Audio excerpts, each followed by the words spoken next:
You're recommending a new solution. You know it's the right one. It's reliable, integrates seamlessly, and supports your team's work. But leadership isn't convinced. And another department wants a shiny, cheaper option.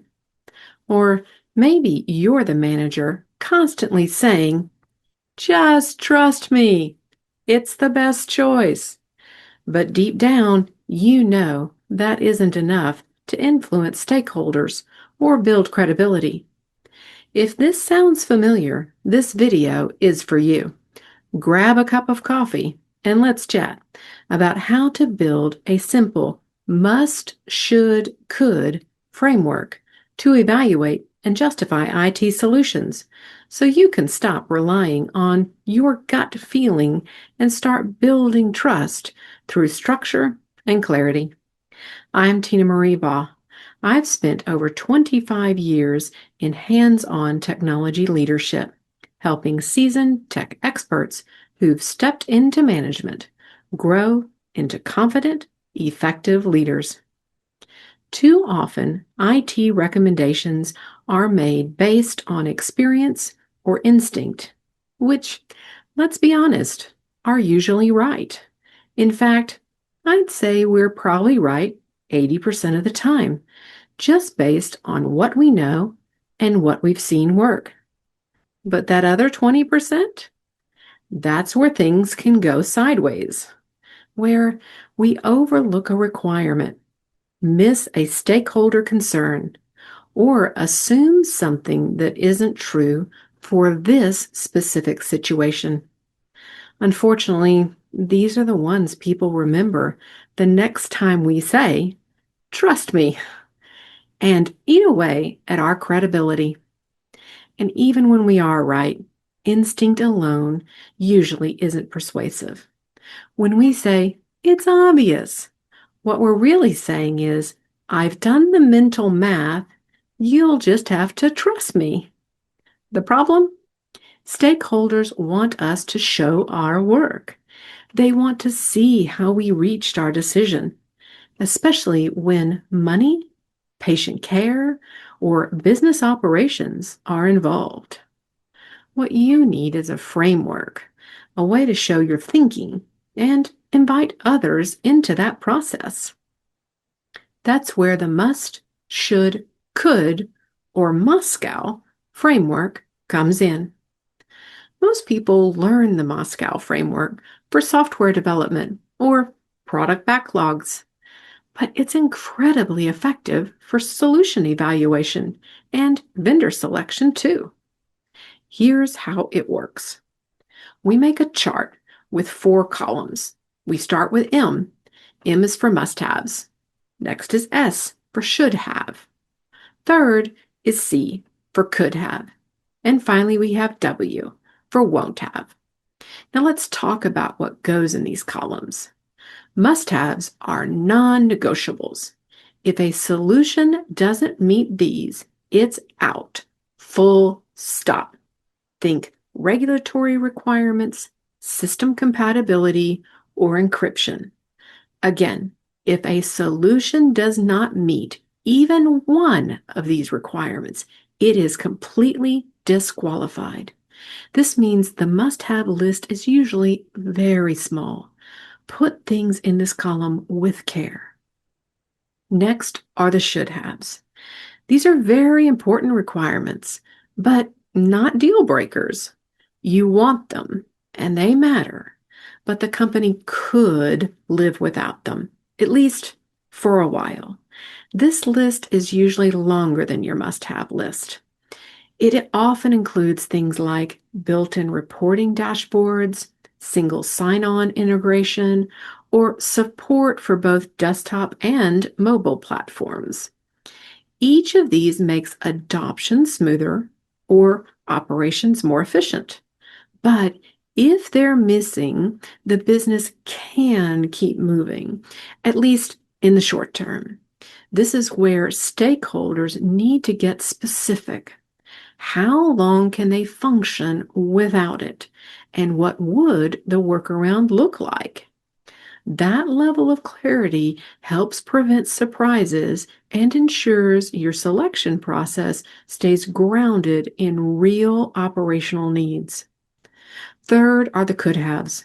These are nice to have features, things that add convenience, improve workflows, or offer future flexibility, but they shouldn't drive your decision.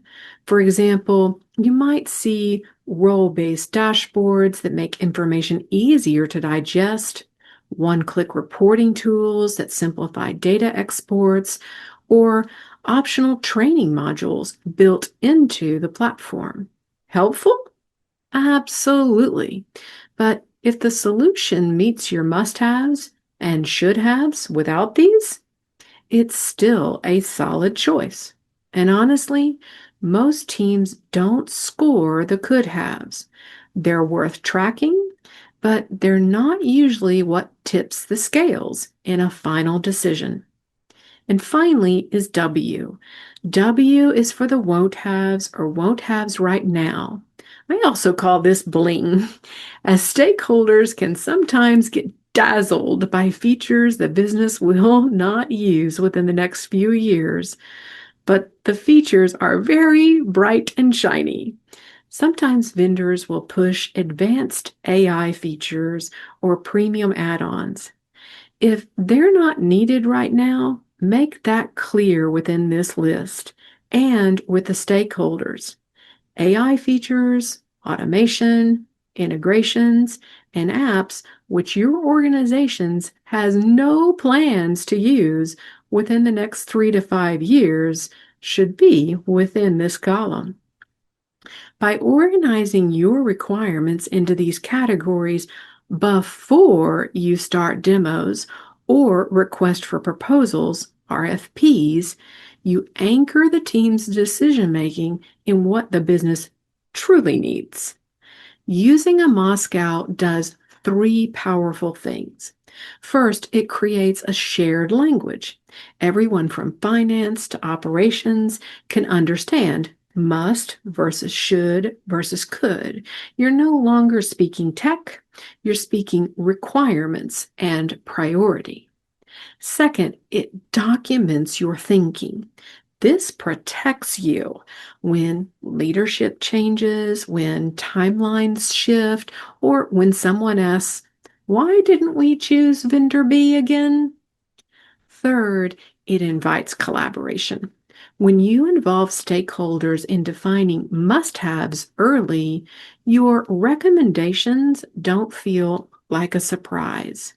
Your decisions feel like team decisions. A Moscow gives you more than structure. It gives you the confidence to explain your reasoning and brings others along with you. Let me share an example from my own career. We were evaluating vendors for a wireless network replacement, a high-stakes project in a clinical environment. There was a well-known industry leader and a couple of newer, more affordable players. At first glance, one team member said, "Of course, we go with the upgrade, with the industry leader. Why wouldn't we?" But instead of defaulting to the most familiar name, we decided to step back and use the Moscow framework to partner with our stakeholders and document our actual needs. So let's take a look at that Moscow at a high level. Our must-haves were clear. They included that the solution had to support high-density usage, especially in our waiting rooms, where more than 30 patients and family members could be connected at once. And just as critical, it had to maintain uptime for our hospital equipment and other essential systems. Failure just wasn't an option. Our should-haves included things like built-in monitoring dashboards and the ability to scale up quickly as our demand grew. Then there were the could-haves. These included a mobile app for troubleshooting and advanced analytics to optimize the network performance. And finally, our won't haves at the time included AI-driven automatic network optimization. Now, this was in the early 2010s, and AI automated anything was still rare and unproven. So we deliberately left it out of scope. Of course, we were a great deal more specific than what I shared, but you get the idea. That exercise narrowed us down to 2 vendors. From there, we ran a pilot, and the right choice became clear. Only one vendor could handle the real-time load in those high-demand areas. It turned out to be the industry leader. Now, without the Moscow, we probably would have chosen them anyway, because, well, it's what we've always used. In this case, we were in the 80%. Our instinct was right. But we could have just as easily been in the 20%. If we had overlooked the density requirements or uptime needs, we might have gone with a newer vendor because they were less expensive. The Moscow framework gave us the structure to validate our instincts, clarify our requirements, and get alignment across the board. And when we got to the budgeting process, there were questions, as there always are.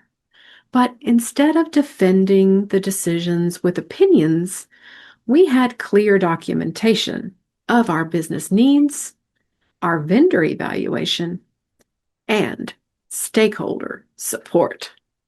That made the budget approval process much smoother. And there we have it, a simple but powerful way to evaluate solutions and justify your decisions using the Moscow framework. Today, we walked through what the Moscow framework is, how to use it for solution selection, and a real-life example where it helped us cut through vendor noise, get stakeholder alignment, and secure budget approval faster. If you want to build trust, influence decision, and move beyond, just trust me, start using the Moscow framework for your next vendor selection. It works. If this video gave you clarity or something to think about, check out my other videos on the channel. Each one is packed with real-world strategies to help you grow as a tech leader. Until next time, keep leading with clarity, confidence, and courage. You got this.